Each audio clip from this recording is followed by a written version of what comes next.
যে আমি আমার চোখে পর্দা ফালাই ফেলছি অটোমেটিক, আমার কানে পর্দা ফালাইছি, আমার দিলে পর্দা ফালাই দিছি। এখন আল্লাহর কাছে কায়মনে পক্ষে আমার যে কান্নাকাটি করা দরকার, আল্লাহ আমার চোখে পর্দা পড়ে গেছে, আমার চোখ তো নাপাক হয়ে গেছে, আমার চোখ তোমাকে দেখার উপযুক্ততা হারাইছে।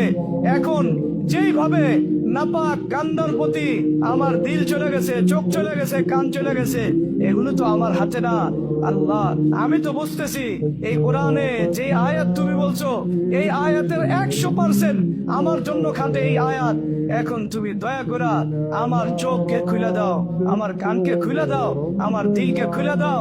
আর এগুলো যেইভাবে আমার কাছে ভালো লাগতেছে, এগুলোর এর চেয়ে হাজারো গুণ বেশি আমার কাছে যেন ঘৃণার বস্তু হয়।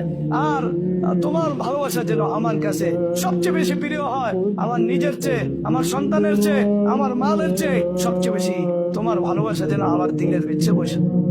এইভাবে আমি যদি বেকারার না হই, অস্থির না হই, পেরেশান না হই, বেচাইনি আমার দিলের ভিতরে না আসে, তাহলে না আমার তওবা হয় নাই।